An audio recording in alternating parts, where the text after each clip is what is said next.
Hola, soy Karina Mariani y estos son mis editoriales. La editorial de hoy, Histeria Colectiva, la plaga en el adiós a Maradona. Una euforia cerril se apoderó de la Plaza de Mayo el 26 de noviembre durante el funeral masivo que el gobierno brindó al argentino más famoso del mundo. Pocas horas habían pasado desde la muerte de Diego Maradona, que conmocionó al planeta entero.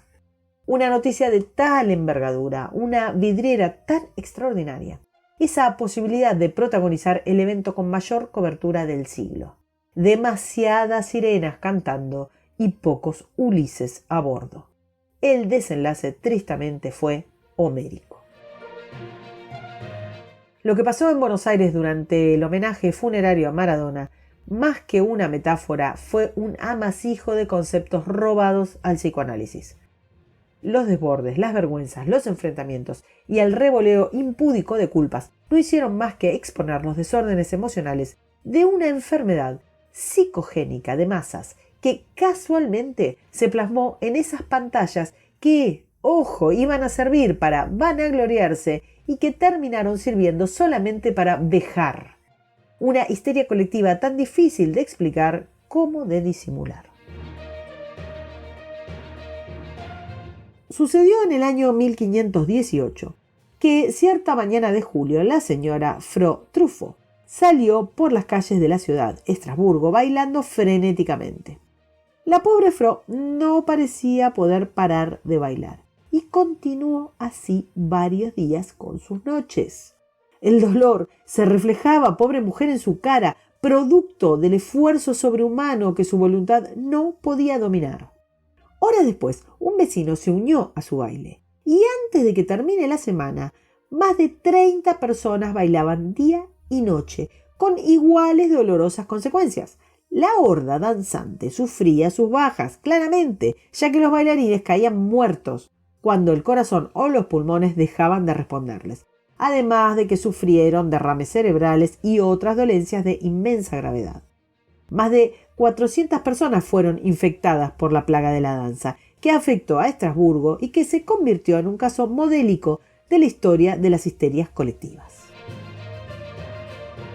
Las explicaciones pasaron de cultos heréticos a causas astrológicas y de la masiva ingesta de algún alucinógeno a la brujería.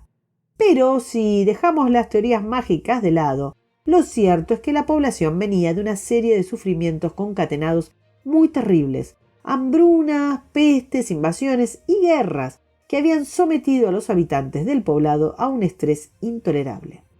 Los historiadores describen las angustias padecidas por estas pobres gentes diciendo que desencadenaron una psicosis masiva. La famosa plaga del baile, como la describió John Waller, historiador y médico, que escribió un libro al respecto. Waller decía que esta plaga se debía al constante pánico que los lugareños debían soportar y que había hecho que sucumbieran a una especie de histeria colectiva y por ende al mortífero baile. Describía el historiador el fenómeno como una cosa que era relativamente habitual, con menos fama pero peor desenlace. En 1247, un caso similar había azotado al pequeño poblado de Erfurt. Más de 200 personas murieron cuando el puente sobre el que estuvieron bailando sin poder parar durante días se vino abajo. Existen documentados otros episodios similares en Bélgica, en Francia, en Suiza, en los Países Bajos y en Luxemburgo.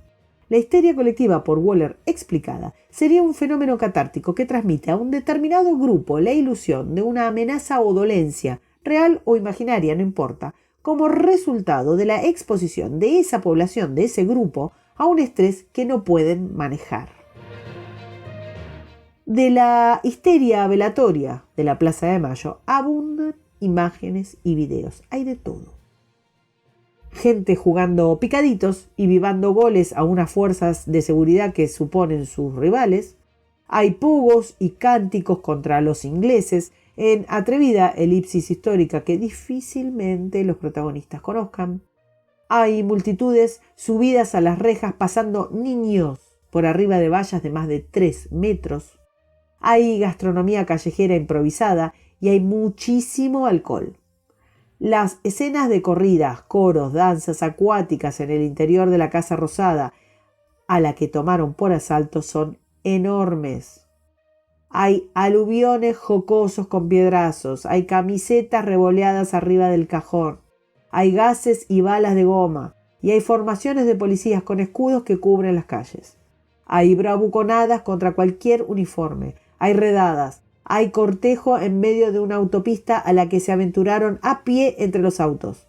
Hay avalanchas y hay un féretro sacado de la necrofilia a duras penas. Quien recorra este material periodístico encontrará también congoja por la muerte, pero en muy menor porcentaje respecto del resto del espectáculo. Lo imperante, lo que se veía, fue esa catarsis desaforada, que no fue tragedia por un pelito, pero que fue muy vergonzosa. Otros vericuetos de las dolencias de la psiquis entran aquí en juego. Los organizadores, el gobierno, se tuvieron en muy alta estima al suponer que podían disponer de un operativo de semejante envergadura en menos de 24 horas. Había que coordinar las fuerzas de seguridad, todas, medios de prensa de todos los rincones del planeta, aceitando una conexión sanitaria con el exterior que está muy mermada desde que empezaron los confinamientos. Y sobre todo, había que contener a cientos de miles de admiradores cuya doctrina mayoritaria era el barrabravismo, para lo cual descansaron su confianza justamente en la realeza de los barrabravas. Los barrabravas más conocidos, que tienen prohibido entrar a las canchas y que tienen prontuarios jugosos, se paseaban orondos por el edificio presidencial. ¿Qué podía salir mal? Un candor estulto patrocina la idea de que lo que hay hoy en Argentina es una administración. Pero los hechos son porfiados, como decía el maldito. Lo que el velorio de Maradona catalizó fue el infantilismo cesarista de cortísimo plazo que nos gobierna. De la euforia a la frustración en 2 segundos pasan. De las restricciones totalitarias a los desmanes masivos fruto de la anomia patotera. Cuando las hordas histéricas, incontenibles, rompieron todo límite y avanzaron al interior de la Casa Rosada, que es el edificio que debería ser el más seguro del país, el presidente salió al icónico balcón a pedirles que se calmen. Un paso de comedia, sin duda. Un mosquito subido a la cola de un elefante en estampida pidiendo sosiego. Obviamente a los 5 minutos debía ser encerrado y custodiado porque todo era una debacle. Todo era un delirio. Un análisis similar al de Waller que hacía respecto de la plaga de la danza hace Arthur Miller cuando describe los hechos de la aldea de Salem. Cuenta que la vida fronteriza era muy dura y sus habitantes vivían entregados al trabajo que solamente se interrumpía para los actos religiosos controlados muy férreamente. Abro comillas para citar a Miller. Una patrulla marchaba durante las horas de culto de Dios para tomar nota ya sea de quienes permanecieren cerca de la capilla sin concurrir al rito y a la oración, o de aquellos que permanecieran en sus casas o en el campo sin justificarlo debidamente, y tomar los nombres de dichas personas y presentarlos a los magistrados a fin de que éstos pudieran obrar en consecuencia. Cierro comillas. En esta atmósfera la sociedad vivía innumerables prohibiciones, llegando hasta un punto en el que las represiones eran más severas que los posibles peligros derivados del mal contra el que se pretendía luchar. A los efectos de lo ocurrido en el año 2020, las cosas no parecen muy diferentes que en 1692. En aquel año, y ante la histeria colectiva desatada por un grupo de niñas con llantos, gritos y convulsiones, los pueblerinos empezaron a ver en esas manifestaciones la mano oculta del diablo y empezaron a creer que las niñas estaban poseídas. Las niñas, en consecuencia, se creyeron poseídas y empezaron a actuar como si realmente lo estuvieran. Blasfemaban, gritaban, profanaban Biblias y daban saltos como enloquecidas. Si algo tienen los fenómenos histéricos es que prenden como pasto seco. Su facilidad para extenderse por imitación es brutal y no es ni un fenómeno de rebeldía ni es un fenómeno asertivo. El ambiente de represión y control que derivó en los juicios de las famosas brujas de Salem tuvo un caro saldo de tortura y muerte propio del sentimiento de inseguridad e indignación, y la histeria colectiva fue creciendo exponencialmente. Todo un conjunto social aterrorizado cuya vía de escape fue esa catarsis delirante. La ironía quiso que Maradona muriera en la misma semana en que la sociedad argentina se espantaba por un caso en el que un padre debió llevar en andas durante 5 kilómetros a su hijita con cáncer porque las autoridades no le permitían usar el auto con la excusa de los confinamientos. El sadismo no podía estar ausente en este menú de locura. Y cuando todavía la gente padece cierres de fronteras provinciales, hay actividades prohibidas y la educación está suspendida en el limbo, el gobierno osaba convocar a 1 millón de personas para que se pudiesen despedir de su ídolo. Una disociación con la realidad pavorosa. Impasible, el presidente se sacaba selfies con la multitud de fondo en un éxtasis orgiástico que parecía haber olvidado que lo que ocurría allí era un velorio.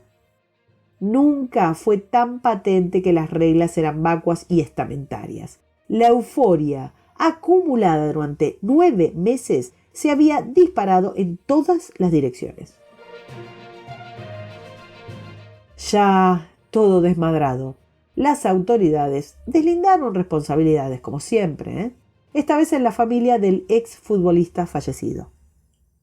Literalmente, culparon a la familia por los desmanes ocurridos alrededor y dentro de la Casa Rosada. La mitomanía oficial olvidaba que, por los canales oficiales, se había anunciado horas antes que el operativo de seguridad había estado organizado por la Presidencia de la Nación, justamente, y que nada tenían que ver en todo esto los deudos. La carencia de empatía también se hizo presente. Las huellas de la locura quedaron en el Obelisco, en la Avenida de Mayo, en la 9 de Julio, en la Casa Rosada y en la Plaza de Mayo. Todos escenarios que fueron testigos de este nuevo episodio de histeria colectiva. El día en el que un funeral se festejó como si fuera un mundial. El psicoanálisis empieza a quedar corto, ¿cierto? Mientras tanto, las imágenes del ridículo argentino daban vueltas al mundo.